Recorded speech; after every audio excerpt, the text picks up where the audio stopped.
Okay, let's start. Last session के अंदर जो हम देख रहे थे, बेसिकली थोड़ा सा ओवरव्यू दे देती हूँ ताकि जो अभी नए ज्वाइन किए जिन्होंने, तो उनको आइडिया हो जाए। हम लोग यहाँ पे मशीन लर्निंग का कोर्स स्टार्ट कर रहे हैं। और अभी जो मैं आपके सामने कोड दिखा रही हूँ, this is code for your like किस तरीके से मशीन लर्निंग के प्रोजेक्ट को एक तरीके से इम्प्लीमेंट किया जाता है। What are the steps for implementing the machine learning projects. और इसके अंदर क्या क्या ऐसी चीजें हम लोगों को माइंड में रखनी होती हैं जिसको देख के हमें ये लगे कि ओके फाइन, ये वाली जो चीज़ है इसको करना इस वाले सिनारियो में इम्पोर्टेंट है, और ये वाली जो चीज़ है उसको करना इस सिनारियो में इम्पोर्टेंट है। और सेकंड थिंग इज कि हमें ये आइडिया हो सके ओके इस स्टेप के बाद हमें ये स्टेप करना इम्पोर्टेंट है इन मशीन लर्निंग प्रोजेक्ट। राइट। ये याद रखिएगा, ये जो जो भी हम अभी पढ़ेंगे, this is just like a summary thing. ठीक है, ये ऐसा नहीं है कि ओवरऑल चीजें ये सारी, ऐसा नहीं है। ये सिर्फ एक समरी है, आपको एक आइडिया दे रही हूँ कि किस तरीके से हम एक मशीन लर्निंग के प्रोजेक्ट को इम्प्लीमेंट करते हैं और कौन कौन से स्टेप हम फॉरवर्ड करते हैं। From the next class, what we will do, we will move with the only models of machine learning. उन मॉडल्स के साथ साथ जो भी स्टैटिस्टिक्स की टेक्निक्स आती जाएंगी उनको हम लर्न करेंगे, because it's a machine learning part. हाँ, मुझे जहाँ पे लगा कि स्टैटिस्टिक्स का ये टॉपिक है जो पहले डिस्कस करना इंपॉर्टेंट है, I do that for that particular model. Okay. तो कोई कंफ्यूज ना हो कि हम इतनी जल्दी ये सारी चीजें क्यों पढ़ रहे हैं। It's just an overview for you guys, कि आपको अंडरस्टैंड हो सके ओके फाइन, मशीन लर्निंग को जब भी मुझे इम्प्लीमेंट करना है तो मुझे इस तरीके से ये स्टेप परफॉर्म करते हुए फॉरवर्ड होते जाना है। सही। सबसे ज्यादा जो प्रॉब्लम आती है स्टूडेंट्स को, वो यही आती है कि उनको ये नहीं पता होता कि मशीन लर्निंग का प्रोजेक्ट सॉल्व कैसे होगा, या मशीन लर्निंग के प्रोजेक्ट के ऊपर हम किस तरीके से स्टेप वाइज काम कर सकते हैं। टेक्निक्स मल्टीपल हैं, हजारों टेक्निक्स मौजूद हैं। आप हजारों टेक्निक्स नहीं पढ़ सकते, बट या अगर आपको स्टेप बाय स्टेप चीजें पता होंगी तो you are capable to implement those things in your project. Okay. Last session के अंदर हम लोगों ने यहाँ पे एक्सपेरिमेंटिंग विद द एट्रीब्यूट्स कर लिया था। मैं यहाँ पे विजुअलाइजेशन की बात कर रही थी लास्ट क्लास में, और इसको हमने कवर कर लिया था लास्ट सेशन में। और ये भी पार्ट हमने रेड कर लिया था। हम डेटा क्लीनिंग के पार्ट पढ़ते हैं। डेटा क्लीनिंग का पार्ट जो होता है मशीन लर्निंग के अंदर, it's more important than anything else. ठीक है, बिकॉज अगर आपका डेटा क्लीन नहीं होगा, you can not go with the model, और you can not go further. अब डेटा क्लीन से मेरी क्या मुराद है? डेटा क्लीन से मेरी मुराद ये है कि for example you have some null values, you have some kind of like outliers अगर एग्जिस्ट कर रहे हैं। आउटलायर्स क्या होते हैं, ये सवाल है। तो आउटलायर्स बेसिकली वो वाले नंबर्स हैं जो आपके ओवरऑल डेटा में एग्जिस्ट नहीं करते हैं, बट मतलब फॉर एग्जांपल आपके पास 1 से लेके 1000 तक की रेंज आपका डेटा फॉरवर्ड करता है, बट आपके एक्चुअल डेटा के अंदर जो है वो सिर्फ और सिर्फ 1 से लेके 100 तक सारे डेटा मौजूद है, और सिर्फ एक वैल्यू है जो 1000 रिप्रेजेंट करिए। तो 1000 value basically it's your outlier. तो जब आउटलायर्स एग्जिस्ट करते हैं, तो आउटलायर्स को हम कभी भी अपने डेटा में नहीं रहने देते, बिकॉज आउटलायर्स आपके मॉडल को गलत डायरेक्शन में लेकर जा सकते हैं। सही। तो उन चीजों से हम निपटने के लिए क्या क्या चीजें करते हैं, क्या क्या स्टेप्स हम परफॉर्म करते हैं, तो सबसे पहले हमें डेटा क्लीनिंग करनी होती है। डेटा क्लीनिंग में जो पहला पार्ट आता है वो यही आता है कि हम सबसे पहले ये चेक करते हैं कि how to solve the null values. अच्छा, नल वैल्यूज भी, अगर मैं थोड़ा स्पीड में जा रही हूँ तो मुझे रोक दीजिएगा, because I know I am, मेरी थोड़ी स्पीड तेज है। सही है, समझ आ रहा है सबको, या कहीं पे किसी को कंफ्यूजन हो रही हो?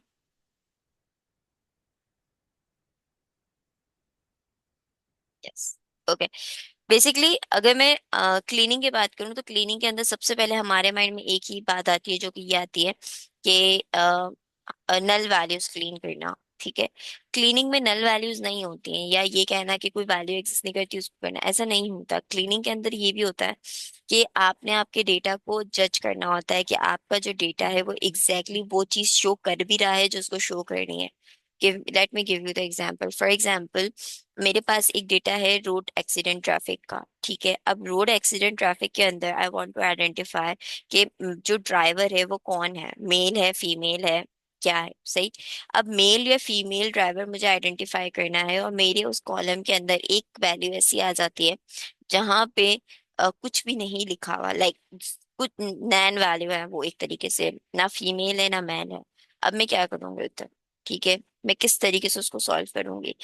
क्या मुझे उस चीज को सॉल्व करना इंपॉर्टेंट है या नहीं है, ये सारे सवाल मेरे माइंड में चलेंगे मशीन लर्निंग के प्रॉब्लम के अंदर।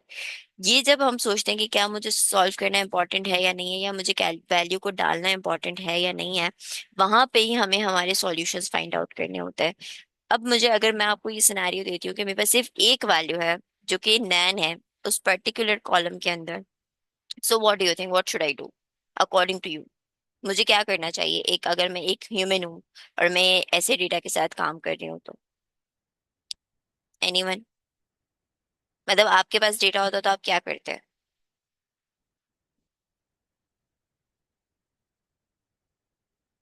एनीवन?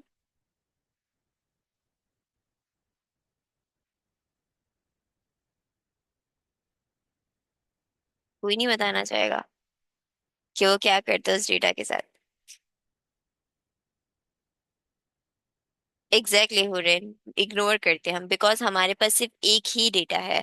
ठीक है, एक ही कॉलम है या एक ही रो है जिसके अंदर डेटा एग्जिस्ट नहीं कर रहा। सही, तो उस डेटा को मैं क्यों अपना टाइम लगाऊं उस एक पर्टिकुलर ड्रॉ को सॉल्व करने के लिए या उस एक पर्टिकुलर वैल्यू को सॉल्व करने के लिए? ठीक है, तो ये चीज। अच्छा, एक और चीज याद रखिएगा, मशीन लर्निंग हमेशा हमेशा आपके रॉ और कॉलम पे इम्प्लीमेंट होती है।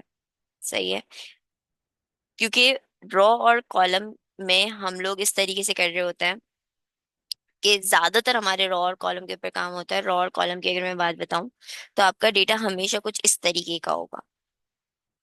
सही है, ये डेटा आपके पास एग्जिस्ट करेगा और इसी डेटा को आपने सॉल्व करना होगा।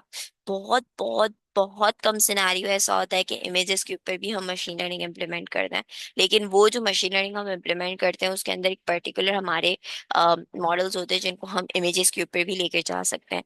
बट अगर मैं आपको इन रियल सिनेरियो बताऊं तो रियल सिनेरियो में हम हमारे लिए जब भी इस किस्म के डेटा के ऊपर काम कर रहे होते हैं तो हम मशीन लर्निंग यूज करते हैं। अब ये सवाल सबके माइंड में आता है कि इंडस्ट्री में क्या होता है, इंडस्ट्री में क्या यही चल रहा होता है? बिल्कुल ऐसा ही चल रहा होता है। अगर इंडस्ट्री आपको इस टाइप का कोई डेटा प्रोवाइड करती है जो कि उनके डेटाबेस के अंदर सेव है, सॉरी उनके डेटाबेस के अंदर सेव है, या ऐसा डेटा है जिसकी जिसकी जिसकी इंफॉर्मेशन उनके पास इन फॉर्म ऑफ रॉ और कॉलम एग्जिस्ट कर रही है, तो वो आपसे इसी तरीके से डेटा शेयर करेंगे और आपको इसी तरीके से उसके ऊपर काम करके उनको फॉरवर्ड करना होगा। सही है, तो मशीन लर्निंग, और जब भी इस टाइप का डेटा आए, जब भी आए इस टाइप का डेटा, तो always try to give them the answers first in machine learning. क्योंकि इस टाइप के डेटा के ऊपर आपकी डीप लर्निंग भी आराम से लग जाती है, कोई मुश्किल नहीं आती डीप लर्निंग में। लेकिन वो आपसे इसलिए ये सवाल करते हैं कि अगर आप एक एआई इंजीनियर हो या आप एक डेटा साइंटिस्ट हो तो आप अपनी अप्रोच क्या रखोगे? तो हमेशा अपनी अप्रोच मशीन लर्निंग रखना, बिकॉज के हम हमारे सर ने मुझे मेरे सर ने मुझे ये दी थी एग्जाम्पल कि जब आपकी चूंटी मर सकती है आपके हाथ से तो क्यों हथौड़ा लेके उसको मारना है? सही, तो ये वाली एग्जांपल यहाँ पे चलती है और ये चीज इंडस्ट्री में पूछी जाती है विद द सिनेरियो कि अगर ये सिनेरियो होगा तो हाउ वुड यू रिएक्ट और how would you work on that particular scenario. सही, तो डेटा क्लीनिंग के अंदर मल्टीपल टेक्निक्स होती हैं। ऐसा नहीं होता कि एन वैल्यूज हम डायरेक्टली रिमूव कर दें। एन वैल्यूज को रिमूव करने के लिए भी हमारे पास तीन तरीके होते हैं। या तो ये होता है कि आप नल वैल्यू एंड कर दो, मतलब सारी नल वैल्यूज को आप ड्रॉप कर दो, जो अभी सिनेरियो हमने डिस्कस किया और हुरैन ने उसका जवाब दिया कि हम उस वैल्यू को इग्नोर कर देंगे। इग्नोर करने का वैल्यू मतलब है कि हम उस वैल्यू को क्या कर देंगे, ड्रॉप कर देंगे, खत्म कर देंगे बिल्कुल अपने डेटाबेस में से। या ये हो सकता है कि अगर जैसे अभी मैंने रॉ की एक को एग्जांपल दी, अब मैं कॉलम अगर आप देख लें तो कॉलम के अंदर भी ये हो सकता है कि दो कॉलम्स अगर मेरे पास है और एक कॉलम के अंदर, लाइक आप ये कह लें 50 टोटल डेटा है और उसके अंदर 40 कॉलम्स का जो डेटा, एक कॉलम के अंदर जो 40 डेटा है वो रिमूव है, तो क्या मैं रॉ वाइज डिलीट करना शुरू करूंगी? नहीं, रॉ वाइज में नहीं डिलीट करूंगी, मैं उसको कॉलम वाइज डिलीट करूंगी। तो we would go for the column wise. ठीक है, इसके अंदर एक चीज मैं क्लियर कर दूं, यहाँ पे ड्रॉप एनए का हम लोगों ने यूज किया हुआ है, दिस इज पांडास। और ये एक फंक्शन है जो कि बेसिकली यूज हो रहा है एक डेटा डेटा फ्रेम के ऊपर। और ड्रॉप एनए क्या करेगा, आपके जितने भी नल वैल्यूज एग्जिस्ट करती होंगे इस पर्टिकुलर कॉलम के अंदर, वो उसको क्या कर देगा, ड्रॉप कर देगा। एक्सेस वन की अगर मैं बात करूँ तो एक्सेस वन जो बेसिकली यूज होता है वो आपका कॉलम के लिए यूज होता है, और एक्सेस जीरो जो होता है वो आपके रॉ के लिए यूज होता है हमेशा। सही। फिर मीडियन के थ्रू भी हम इसको कर सकते हैं, ऐसा नहीं है कि हम डायरेक्टली नल वैल्यूज को ड्रॉप ही कर दें। ड्रॉप करने के बजाय हम उसको फिल करने की कोशिश करते हैं, तो फिल करने के लिए हम मीडियन यूज कर सकते हैं, मॉड यूज कर सकते हैं।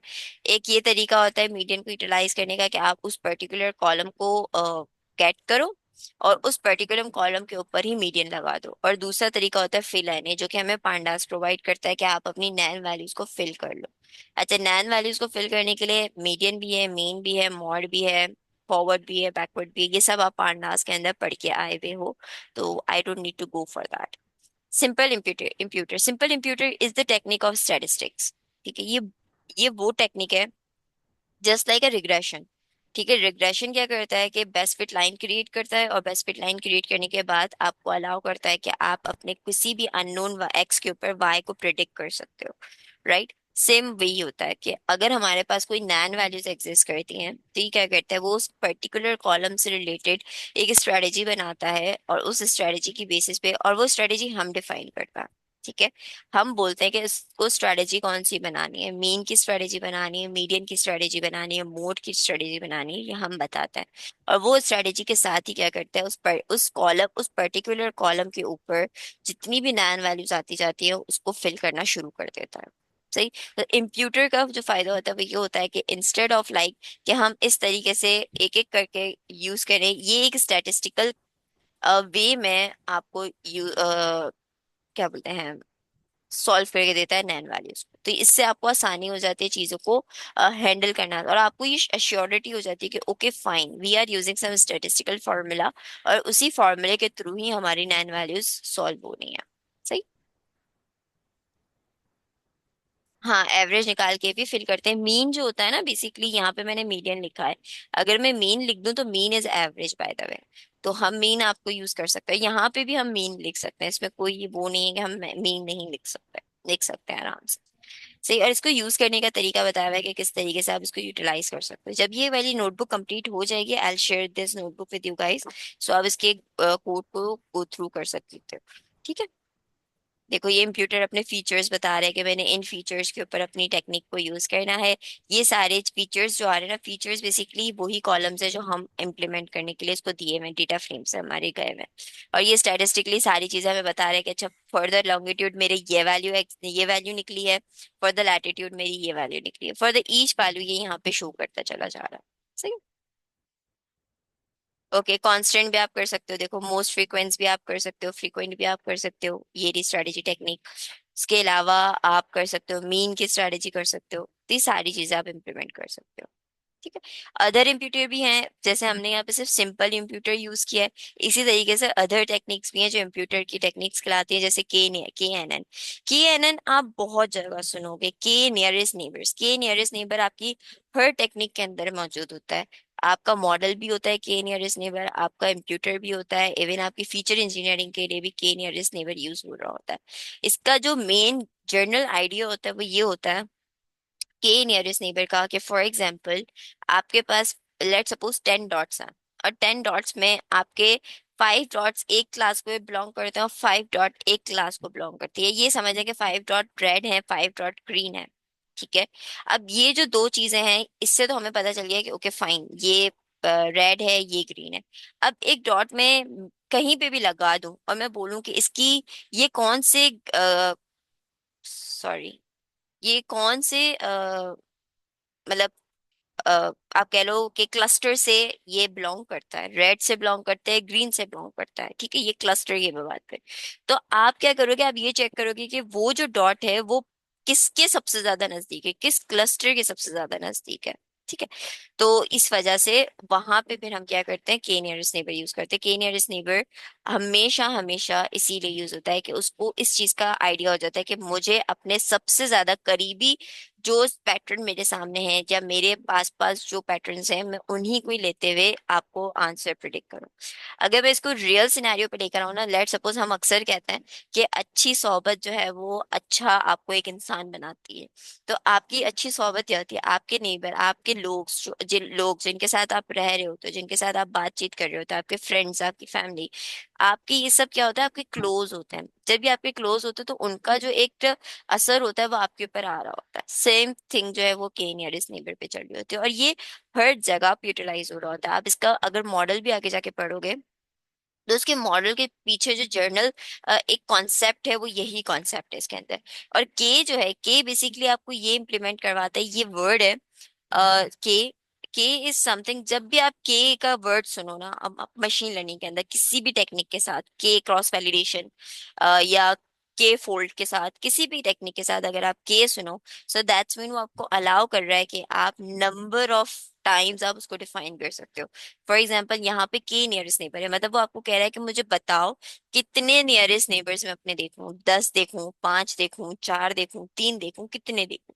तो ये जो के होता है ये हमेशा उसको डिफाइन कर रहा होता है। आप चाहे क्रॉस वैलिडेशन पे चले जाओ, आप चाहे के फोल्ड पे चले जाओ। क्रॉस वैलिडेशन आगे आएगा, वो किस वजह से यूटिलाइज करते हैं वो मैं आगे चल के आपको बताऊं।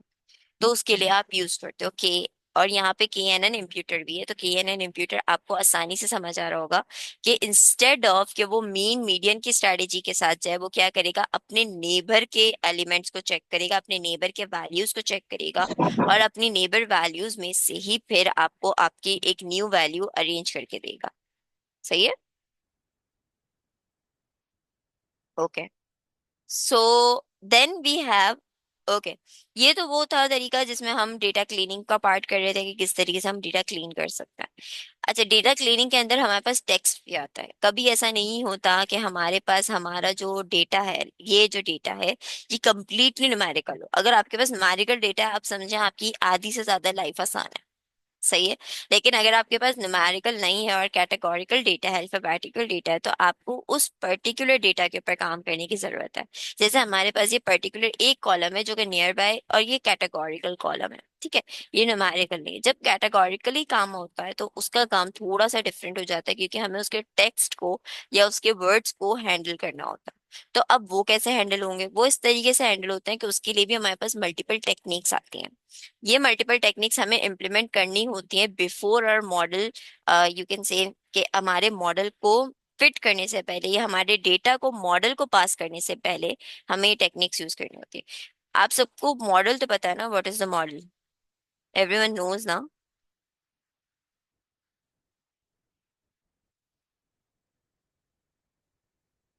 Yes, model is your algorithm, ठीक है। आप जो एल्गोरिथम इम्प्लीमेंट करने वाले हो that is your model basically.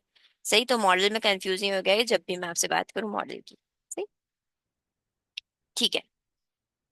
तो ऑर्डिनल इनकोडर जो है basically it's a technique to convert categorical data into a numerical data. ठीक है, आपके पास कैटेगोरिकल डेटा है, आपने उसको न्यूमेरिकल में कन्वर्ट करना है। अब सबसे पहला सवाल ये आता है, मिस टेक्निक बाद में बताएगा, पहले ये बताएं कि कैटेगोरिकल को हम न्यूमेरिकल में क्यों कन्वर्ट करते हैं।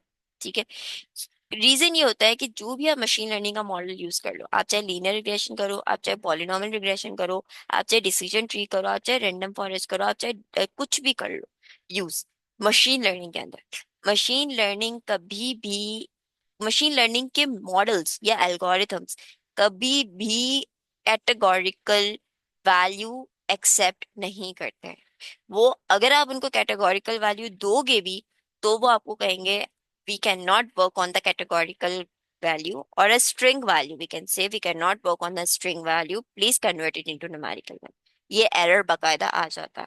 ठीक है, तो उस एरर को रिजॉल्व करने के लिए हम ये काम कर रहे होते हैं। जब हमें पता है कि हमारा मशीन लर्निंग का जो एल्गोरिथम है वो नहीं वर्क करेगा कैटेगोरिकल पे, तो हम क्या करते हैं, हम कन्वर्ट करते हैं कैटेगोरिकल को न्यूमेरिकल पे।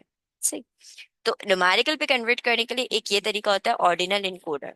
Ordinal encoder is the technique जिसके अंदर क्या होता है कि हम हमारे डेटा को ऑर्डर वाइज सेट करना शुरू कर देता है। ऑर्डर वाइज का क्या मतलब है, लेट सपोज हमारे पास मेल और फीमेल के अगेन एग्जांपल लेते हैं, मेल फीमेल। अब मेल का जो ऑर्डर है वो 0 रखते हैं और फीमेल का जो ऑर्डर है वो 1 रखना है। या फीमेल का ऑर्डर 0 रखते हैं और मेल का ऑर्डर 1 रखना है। ठीक है, आसान करके बताती हूँ, ए बी सी होता है हमारे पास। सही, ए बी सी में कौन सा ऑर्डर है हमारे पास, ए फर्स्ट, बी सेकंड, सी थर्ड। सही है, ये 3 ऑर्डर्स हमारे पास हैं। हम इन्हीं 3 ऑर्डर्स के ऊपर काम करते हैं।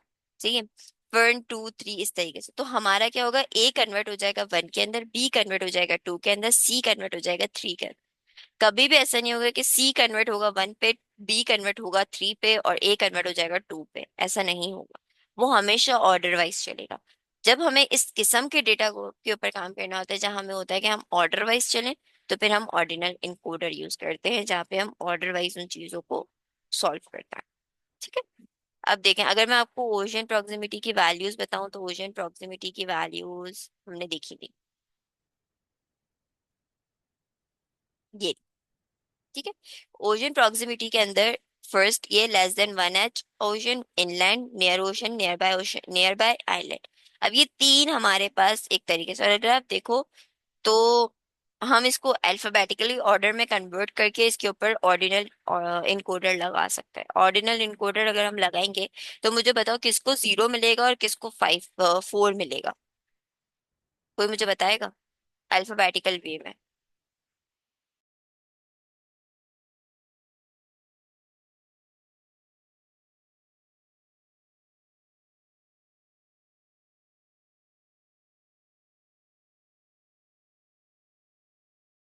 या माइक खोल के बता दो ना, इस तरीके से मुझे ऐसा लगता है सिर्फ मैं ही बोले जा रही हूँ। यहाँ पर एक तो चार वैल्यूज तो अल्फाबेट की है, मगर एक वैल्यू के अंदर ग्रेटर देन का साइन है, तो हम उसको कैसे कंपेयर करेंगे?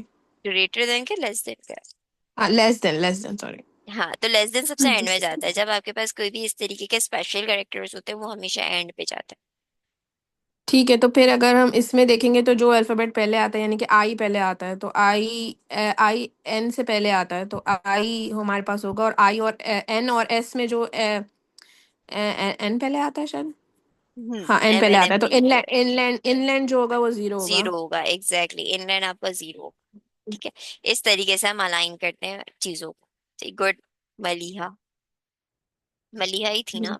जी जी जी। ठीक है। जी। तो ऑर्डिनल इनकोडर को जब भी हम देखते हैं, उस तरीके से ही देखते हैं कि ऑर्डिनल इनकोडर आपके पास हमेशा ऑर्डर वाइज आप चीजों को हैंडल कर रहे होते हो। सेकंड वे होता है one hot encoder. One hot encoder basically क्या होता है कि फॉर एग्जांपल मैं आपको इसकी एग्जांपल दिखा देती हूँ ताकि आपको समझ में आए। इमेज दिखाती हूँ तो आपको समझ आ जाएगा। सी, हमारे पास ये वाली इमेज को आप कंसिडर करो।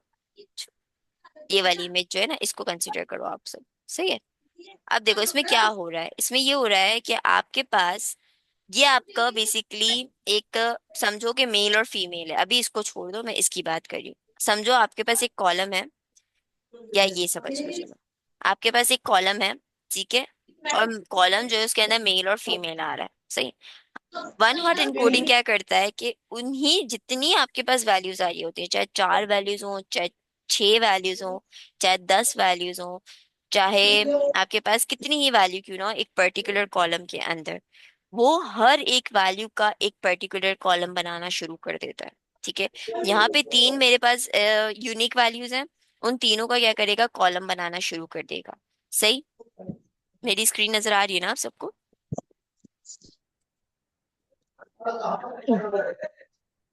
हाँ यस जी, और स्क्रीन तो नजर आ रही है, लेकिन किसी का माइक खुला हुआ है तो बहुत डिस्टरबेंस हो रही है। Let me check. Okay. It's okay. तो यहाँ पे क्या हो रहा है देखें, ये आ गए आपके तीन unique values in a particular column, और फिर वो उन्हीं वैल्यूज का क्या करता है, एक कॉलम अरेंज करता है। अब क्या करेगा, वो चेक करेगा, अच्छा ये वैल्यू आई है, क्या कॉलम का नेम वैल्यू के इक्वल है? अगर है तो उसकी जगह पे 1। क्या कॉलम का नेम वैल्यू के इक्वल है? नहीं, तो क्या कर देगा, 0। ठीक है। मतलब अगर कॉलम का नेम और वैल्यू का नेम सेम हो जाएगा, तो वो क्या करेगा, 1 करेगा, अदरवाइज वो क्या कर देगा, 0 इम्प्लीमेंट कर देगा हर उस जगह पे। तो आप देखो, तो ये जो सेकंड वैल्यू है वो आपके थर्ड कॉलम पे, तो उसने वहां पे 1 लिखा है। ये जो ड्रीम है ये सेकंड उस पे, तो इसको 1 कर दिया। ठीक है। दोबारा से समझते हैं। लेट सपोज आपके पास एक कॉलम है जिसके अंदर यूनिक कैटेगोरिकल वैल्यूज आ रही है। जैसे हमारे पास ओशन प्रॉक्सिमिटी के अंदर 5 वैल्यूज आ रही थी जो हमने अभी देखी थी। सही। तो वन हॉट इनकोडर क्या करेगा, उन पांचों वैल्यू की पर्टिकुलर एक अलग अलग कॉलम बना लेगा। सही। कॉलम बनाने के बाद क्या करेगा, कॉलम की वैल्यू, कॉलम का नेम, और उस पर्टिकुलर जो कॉलम है हमारा, जो ओशन प्रॉक्सिमिटी का जो कॉलम है, उसके अंदर जाके चेक करेगा कि क्या वो नेम और वो वैल्यू सेम है या नहीं है। अगर ये दोनों सेम हो गई तो वो क्या कर देगा, 1 कर देगा, बाकी सब जगहों पे वो 0 कर देगा। सही। इसका फायदा क्या होता है, क्लियर हुआ सबको कि ये क्या करता है one hot encoder? Yes miss. Okay. अब इसका फायदा क्या होता है, सबसे पहला सवाल ये आता है, फायदा ये होता है कि लेट सपोज हम बात करते हैं डेटा की। सही। अगर हमारे पास कभी डेटा कम हो, ऐसा भी तो हो सकता है ना कि ऐसा सिनेरियो जिसमें हमारे पास डेटा कम है, हम नहीं आइडेंटिफाई कर पा रहे कि मतलब लेट सपोज मैंने कहा था 50 रॉज हैं, आपको लगता है 50 rows are enough for machine learning problem? Machine learning के एल्गोरिथम को अगर हम 50 रॉज देंगे तो this is enough for the algorithm? No. No, it's not enough, right. Similarly अगर इस तरीके के कोई सिनेरियो आ जाता है तो हम क्या करते हैं, हम वन हॉट इनकोडिंग लगाते हैं। अब आपको इससे पता चल रहा होगा कि कहाँ मेरा एक पर्टिकुलर कॉलम और कहाँ मेरे 3 कॉलम्स बन रहा है, मेरा डेटा इंक्रीज हो गया। सही। एक तो वे ये होता है कि आपके डेटा को इंक्रीज करना।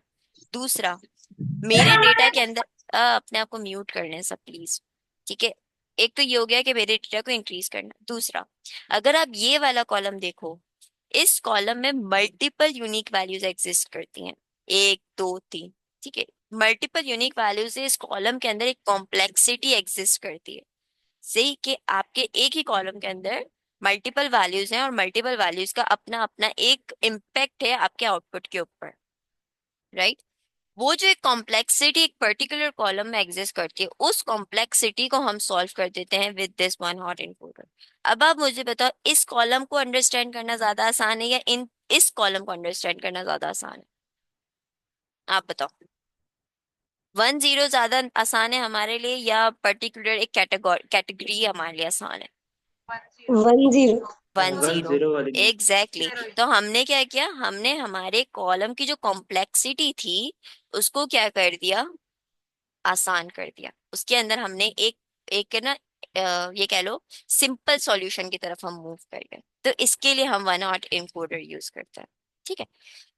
वन हॉट इनकोडर के अलावा एक और टेक्निक होती है जो इसी तरीके से हमारे कॉम्प्लेक्स डेटा को इन अ सिंपल डेटा कन्वर्ट करती है।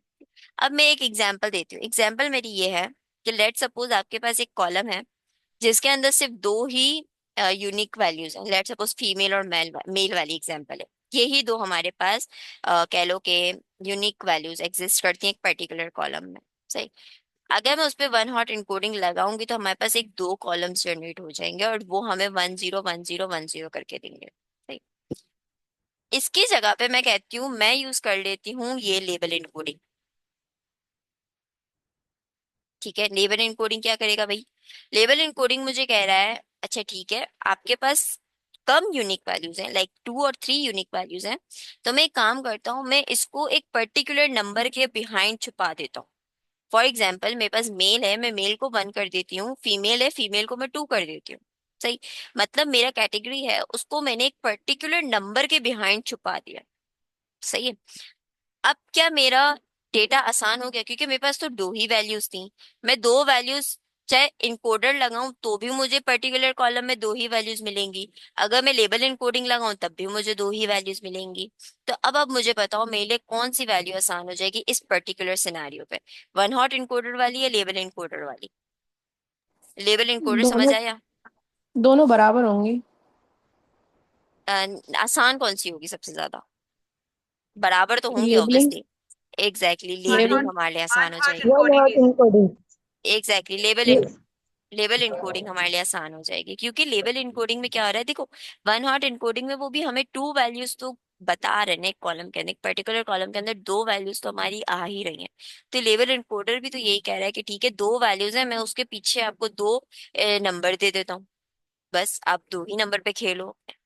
सही। हाँ। लेकिन अगर यहीं पे मेरे आयरलैंड के अंदर या मेरे कॉलम के अंदर 5 वैल्यूज आ जाती हैं यूनिक, फिर मेरे लिए कौन सी टेक्निक सबसे ज्यादा आसान है? वन हॉट होगी। One exactly hot. Exactly, one hot में ही आसान है। सही। तो बेसिकली ये जो वेज होते हैं, ये जो टेक्निक्स होती हैं, ये यूटिलाइज होती हैं आपके डेटा को बहुत आसान करने के लिए, आपके डेटा को इस तरीके से करने के लिए कि वो मॉडल को बहुत आसानी से समझ आ सके और उसकी कॉम्प्लेक्सिटी, मॉडल की जो कॉम्प्लेक्सिटी है वो आसानी से सॉल्व हो सके। ठीक है। तो इसी वजह से हम क्या कर रहे होते हैं, हम अपने कैटेगरी को इस तरीके से कन्वर्ट करते हैं कि उसकी कॉम्प्लेक्सिटी खत्म हो सके। मिस आपकी आवाज डबल हो रही है। हाँ, मैंने म्यूट कर दिया। प्लीज अपने माइक्स ऑफ रखें हैं प्लीज। सही है। तो आई होप ये टेक्निक आपको क्लियर हो गई होगी यहाँ तक की। सही है। अच्छा, यहाँ पे मैंने सिर्फ आपको ऑर्डिनल इनकोडर बताया है और वन हॉट इनकोडर बना बताया है। लेवल इनकोडर आप खुद से देख सकते हो, सिमिलर वे में हम कर रहे होते हैं। सही। अच्छा, इसके बाद feature scaling and transformation. Feature scaling क्या होती है और फीचर ट्रांसफॉर्मेशन क्या होती है, थोड़ा सा आइडिया हो सकता है इसको पढ़ के, नेम को पढ़ के।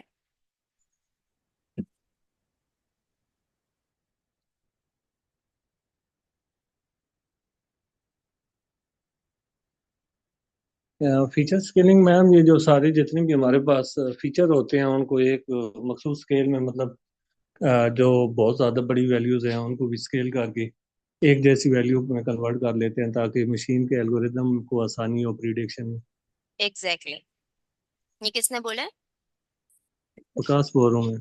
हाँ, बिल्कुल सही बोला आपने। अच्छा, अब मैं आपको एक चीज क्लियर कर दूं। यहाँ पे अभी हम जितना काम कर रहे थे, this is on handling text और कैटेगोरिकल एट्रीब्यूट। सही है।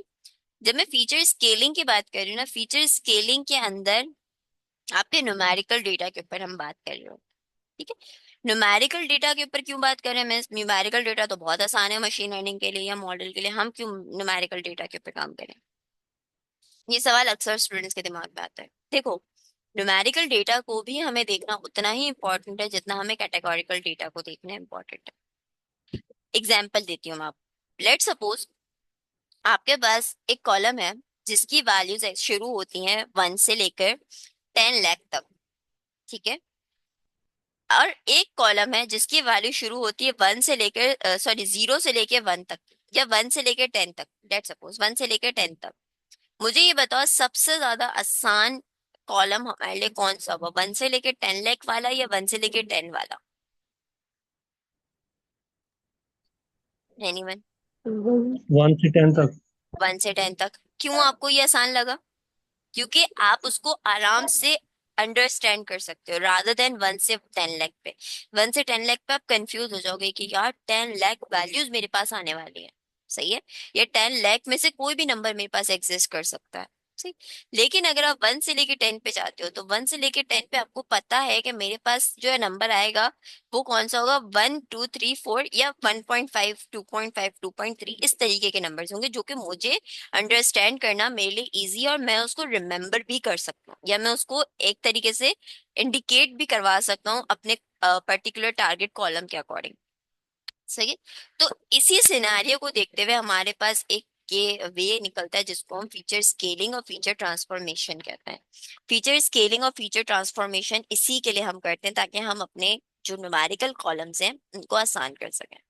ट्रांसफॉर्मेशन की बात करूं तो ट्रांसफॉर्मेशन के अंदर बेसिकली ये होता है कि फॉर एग्जांपल आपके किसी डेटा के अंदर या आपके किसी कॉलम के अंदर नॉन लीनियरिटी एग्जिस्ट करती है। नॉन लीनियरिटी का मकसद ये होता है कि वो आपके पास साइन वेव्स, आपको पता है, जो इस तरीके की वेव्स यूं करके चल रही होती हैं, वेव्स साइन वेव्स होती हैं। ठीक है।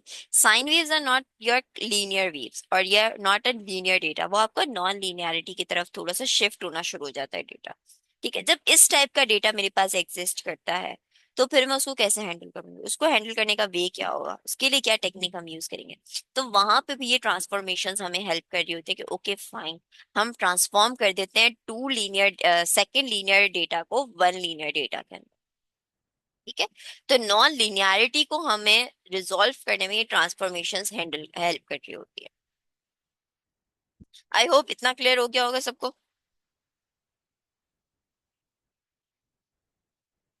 Yes ma'am.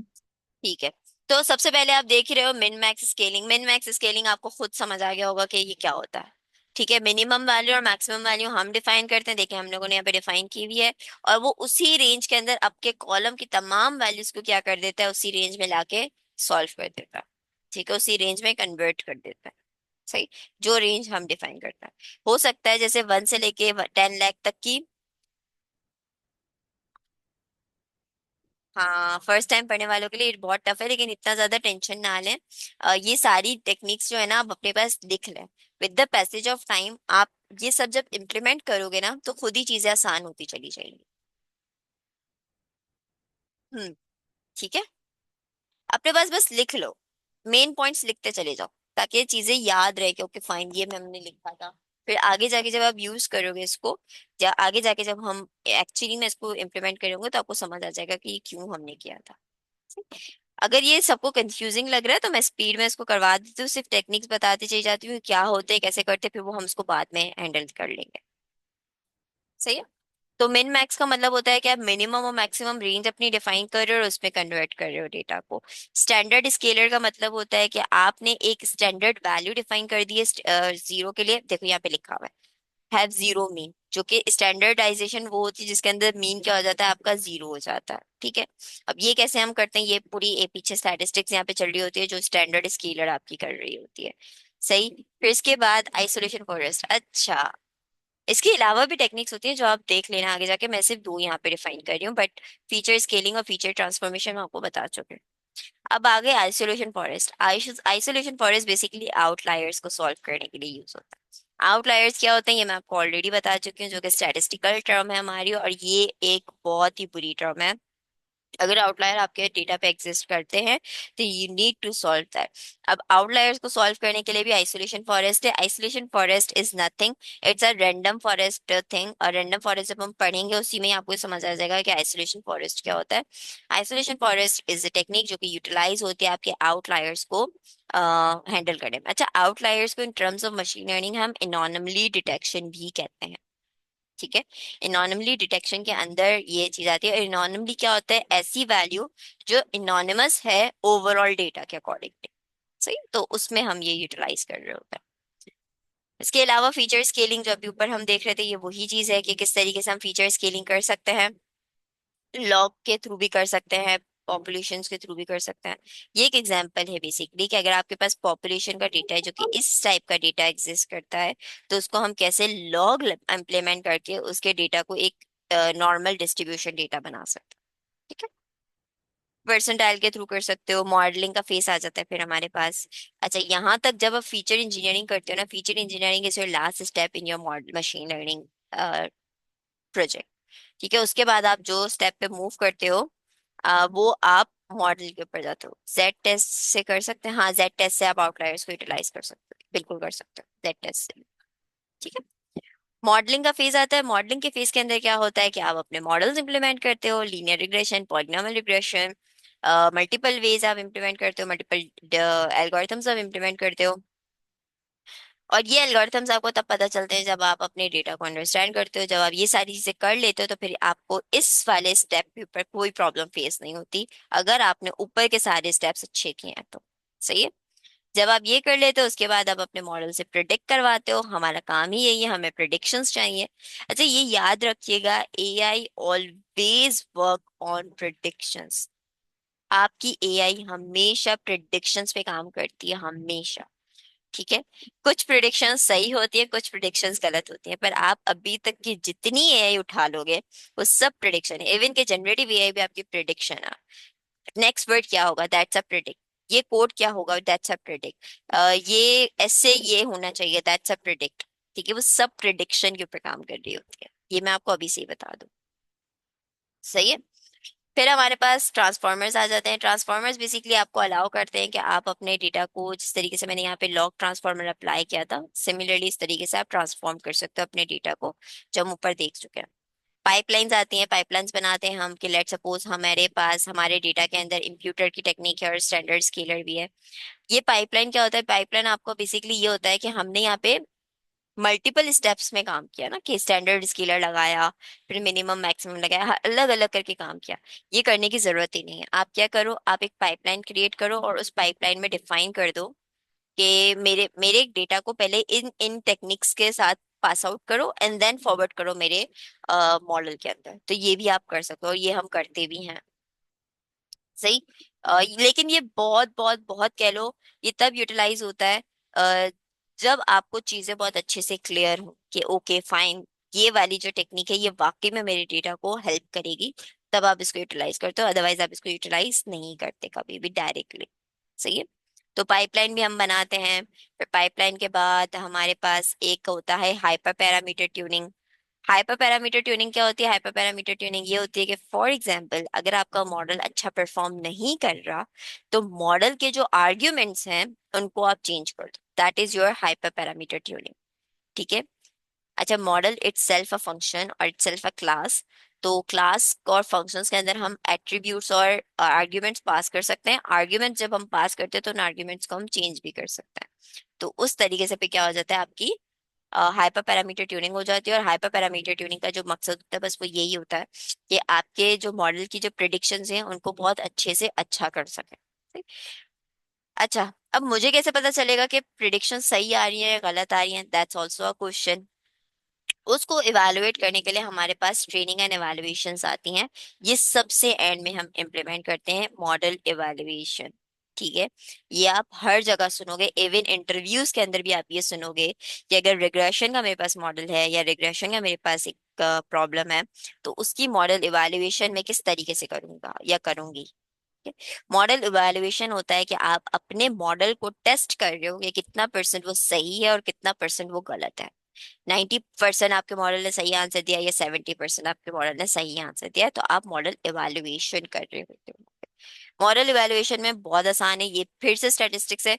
Mean square error जो हम पढ़ते हैं, mean absolute error, root mean square error, R2 score, F1 score, confusion matrix, ये सारी चीजें जो आपकी इवेलुएशन की आती है। और भी अंदर होती है, और भी इवेलुएशन मैट्रिक्स हैं, लेकिन ये मेन है जो हम यूटिलाइज कर रहे होते हैं। ठीक है। जब हम रिग्रेशन का पढ़ेंगे तो मैं आपको रिग्रेशन के इवैल्यूएशन, सॉरी, रिग्रेशन के इवैल्यूएशन मैट्रिक बताऊंगी। जब हम क्लासिफिकेशन पढ़ेंगे तो हम क्लासिफिकेशन के इवैल्यूएशन मैट्रिक पढ़ेंगे। ठीक। और ये याद रखिएगा, आपकी मशीन लर्निंग की प्रॉब्लम्स हमेशा इन्हीं दो में सॉल्व होती है, एक रिग्रेशन में और एक क्लासिफिकेशन में। ठीक है। बता तो रही हूँ, मॉडल इवैल्यूएशन सब चेक करता है कि इतना। देखिए यहाँ पे मैंने रूट मीन स्क्वायर निकाला हुआ है ना, मीन स्क्वायर एरर। ठीक है। तो जब मैं इसको निकालती हूँ तो उससे मुझे पता चलता है कि ओके वैल्यू आ रही है, इस वैल्यू से मुझे आइडेंटिफाई होता है ओके फाइन, इतना परसेंट ये सही दे रहा है, ये देखो इतना परसेंट इसने सही दिया, इतना परसेंट सही। इसको भी अंडरस्टैंड करना होता है कि एरर्स को कैसे अंडरस्टैंड करते हैं, एरर्स क्या कह रहे होता है। R2 स्क्वायर सबसे ज्यादा आसान होता है क्योंकि R2 स्क्वायर आपको 0.86, 0.72, 0.96, 0.56 ऐसे आंसर देता है। उससे पता चल जाता है कि 56% सही है, 72% सही है, 90% सही है। उस तरीके से हम आइडेंटिफाई कर लेते हैं उसको। सही है? फिर cross validation. Cross validation score, इसको भी हम पढ़ेंगे। ये भी बहुत बड़ी एक टेक्निक है जो यूटिलाइज होती है ओवरऑल के अंदर। के, देखो मैंने आपसे कहा था ना, के फोल्ड क्रॉस वैलिडेशन। के फोल्ड क्रॉस वैलिडेशन का मतलब है कि आप अपने डेटा को क्रॉस, आपको पता होगा क्रॉस चेकिंग करना, कि हम क्रॉस चेकिंग कर रहे हैं अपने डेटा की। वो बेसिकली के फोल्ड क्रॉस वैलिडेशन कहलाती है। कि कोई भी रैंडम एक पर्टिकुलर सैंपल उठा लिया अपने डेटा में से और उसको चेक कर लिया कि भाई ये कैसा परफॉर्म कर रहा है, तो वो क्रॉस वैलिडेशन कहलाती है। इसके अलावा ये रैंडम फॉरेस्ट रिग्रेसर जो मल्टीपल है। एक और चीज याद रखिएगा कि कभी भी अपने मॉडल के ऊपर सिर्फ एक ही, सॉरी, कभी भी अपने मशीन लर्निंग के प्रॉब्लम के ऊपर एक ही मॉडल मत लगाइएगा। एटलीस्ट आपको 5 लगाने होंगे मिनिमम। मिनिमम 5 आपको लगाने इंपॉर्टेंट है, 4 या 5 मिनिमम। ठीक है। उसका क्यों मैं ऐसा कह रही हूँ, क्योंकि देखो, ये बात आप प्रैक्टिस में रखो अपनी। ये इतना जो हम कर रहे हैं ना, ये क्यों कर रहे हैं, ये सवाल आप सबके दिमाग में आया होगा। क्या सिर्फ इसीलिए करेंगे हमें मॉडल को डेटा पास करना है? नहीं, हम इसलिए नहीं कर रहे सर कि हमें सिर्फ मॉडल को डेटा पास करना। इतना सब कुछ करने के पीछे का जो रीजन है ना, वो ये रीजन है कि हम ये आइडेंटिफाई कर रहे हैं कि हमारा डेटा हमें स्टोरी क्या बता रहा है, हमें इंफॉर्मेशन क्या दे रहा है। जब हम ये सब करके एट द एंड यहाँ पे पहुंचते हैं ना, बिल्कुल एंड में, तो हमें पता होता है हमारे डेटा की स्टोरी क्या रही है। सही। हमारा डेटा इस पर्टिकुलर मॉडल में क्या परफॉर्म कर रहा है, सेकंड पर्टिकुलर मॉडल में क्या परफॉर्म कर रहा है, थर्ड पर्टिकुलर मॉडल में क्या परफॉर्म कर रहा है, और कौन सा मॉडल ऐसा है जो हमारे डेटा को बेहतरीन अंडरस्टैंड कर रहा है। बेहतरीन अंडरस्टैंड करने का मतलब है कि उसका उसकी जो एक्यूरेसी आई है वो 85 to 95 के बीच में आई है। सही। तो वो क्या रीजन है जो उसको इतना अच्छा कर रहा है।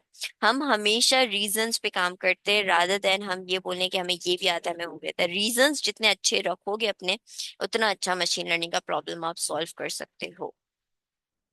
सही है।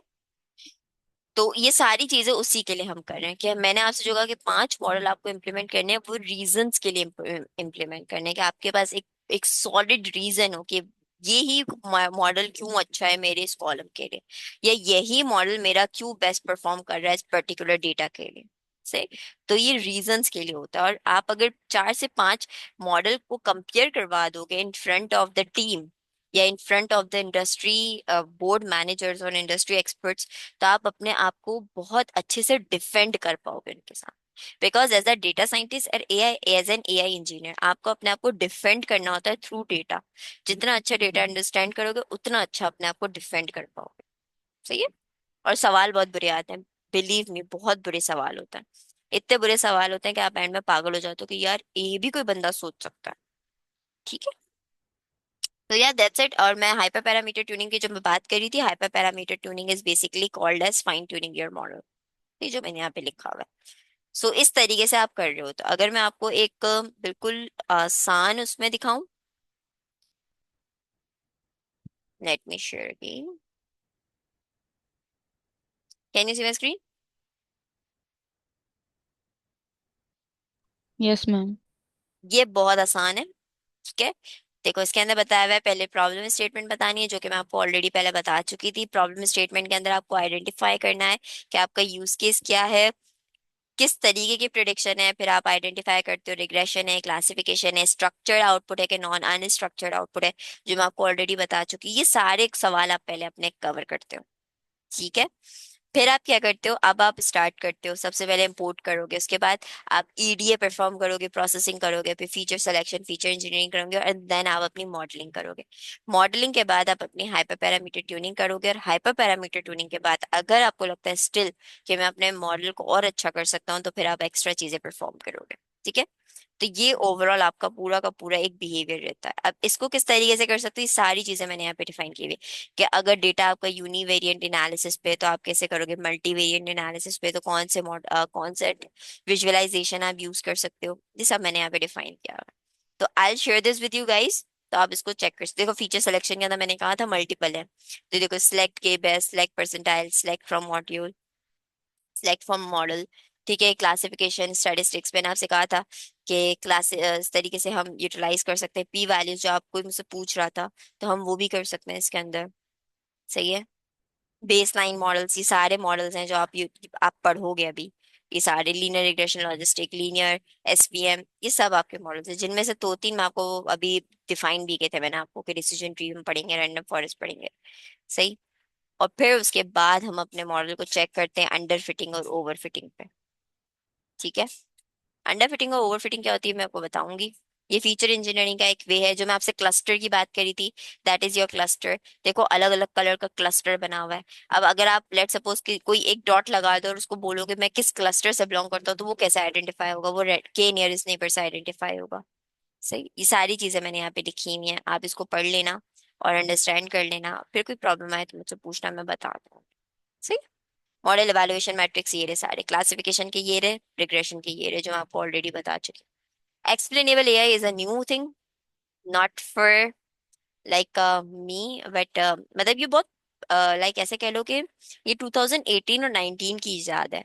ठीक है। और इसका जो मकसद है ना, वो ये मकसद है, आपने अक्सर सुना होगा कि हमें नहीं समझ आता हमारे मॉडल्स जो है पीछे कैसे परफॉर्म कर रहे हैं, ब्लैक बॉक्स है मॉडल। उस चीज को कवर करने के लिए हमारे पास एक्सप्लेनेबल एआई आती है। तो इसको हम एंड में बिल्कुल कवर करेंगे, लेकिन ये कवर करेंगे क्योंकि ये आपको बहुत अच्छी इंसाइट्स दे देता है आपके मॉडल के लिए। अभी तक तो हम जितना भी काम कर रहे थे वो अपने डेटा के ऊपर कर रहे थे ना, अब ये जो है ना एक्सप्लेनेबल एआई आपको हेल्प करता है आपके मॉडल के समझने के लिए। सही है। सो या अगर अभी किसी का कोई सवाल है तो वो मुझसे सवाल कर ले। Anyone has? मेरा सवाल तो नहीं है, बस मेरा ये क्वेश्चन क्वेश्चन भी नहीं है, बस ये पूछना है, इससे रिलेटेड नहीं है कि अभी हमने क्या-क्या चीज़ें कवर कर ली हैं और आगे क्या चीज़ें हम कवर करने जा रहे हैं इसमें। क्योंकि कुछ चीज़ें तो आ रही हैं समझ में अल्हम्दुलिल्लाह, लेकिन एक रिदम या एक कोर्स पता हो ना कि ये चीज़ पढ़ रहे हैं या ये चीज़ पढ़ लिया है, तो शायद ये तो मैंने कुछ मिस किया हो तो आप ज़रा बता दें। अच्छा मैं अभी बताऊं तो हम लोगों ने अभी तक कुछ भी नहीं पढ़ा। बिलीव मी, कुछ भी नहीं पढ़ा हम लोगों ने अभी तक, सही से कोर्स स्टार्ट नहीं किया। उसका रीजन ये है कि मैं आपको कोर्स स्टार्ट करवा दूं। देखो मैं आपको एक चीज बता रही हूँ, जो अभी हमने काम किया है ना आज, आगे जाके ना हम इस तरीके से नहीं प्रोजेक्ट्स को अंडरस्टैंड करेंगे कि प्रोजेक्ट में हमें क्या करना चाहिए क्या नहीं करना चाहिए। हम इसको एज अ थ्योरी लेकर चलेंगे। थ्योरी में क्या होता है, आपका मॉडल कैसे वर्क करता है, मॉडल के पीछे की मैथमेटिक्स क्या है, मॉडल डेटा को कैसे अंडरस्टैंड कर रहा है, डेटा को किस तरीके से मॉडल के हिसाब से कर सकते हो, हम ये सब पढ़ने पे फोकस कर रहे हो। ठीक है, रादर देन मैं आपको ये बताऊं कि पहले ये स्टेप करो फिर ये स्टेप करो फिर ये स्टेप करो, उसके ऊपर हम जंप नहीं करेंगे। तो अभी तक जितना हमने पढ़ा है वो सिर्फ स्टेप पढ़े हैं कि आप एक मशीन लर्निंग प्रॉब्लम को सॉल्व करने के लिए कौन कौन से स्टेप जो है परफॉर्म करते हो। सही। अब जो हम आगे पढ़ेंगे वो आपके completely statistics model, through statistics हम पढ़ेंगे उसको। ठीक है, क्लियर है। हाँ जी, ठीक है। जी अच्छा, जी, ठीक है। एक काम आप लोग खुद कर लीजिएगा कि जैसे फॉर एग्जांपल मैं आपको ऑलरेडी बता चुकी हूँ कि मैं टेक्निक्स नहीं पढ़ा सकती आपको इस कोर्स के अंदर। ठीक है, वो पढ़ानी होंगी तो मुझे एक अलग से भी निकालना पड़ेगा, बिकॉज फीचर इंजीनियरिंग की टेक्निक्स बहुत सारी हैं। So what you need to do, ये आपका काम होगा कि आप ये जो मल्टीपल टेक्निक्स है, फीचर स्केलिंग की, फीचर ट्रांसफॉर्मेशन की, ये इम्प्यूटर टेक्निक्स, ये सारी टेक्निक्स ये खुद से अंडरस्टैंड करने की कोशिश कीजिएगा। नहीं हो सके तो फिर आके मुझसे सवाल कीजिएगा, ताकि हमारा जो टाइम है वो इस चीज से थोड़ा सा बच सके। सही। कोई भी प्रॉब्लम हो मुझसे आके जरूर पूछ लीजिएगा। सही है, क्लियर है यहाँ तक? और किसी का कोई सवाल है? जी जी, बिल्कुल। मैम हमें पाइथन किस लेवल की आनी चाहिए?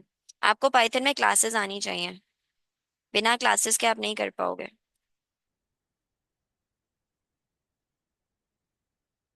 क्लासेस पता होनी चाहिए, पांडास पता होना चाहिए कि पांडास कैसे करते हैं पाइथन में। पांडास इज अ लाइब्रेरी, इस लाइब्रेरी को तो कभी नहीं छोड़िएगा, मैं तो ये कहूंगी।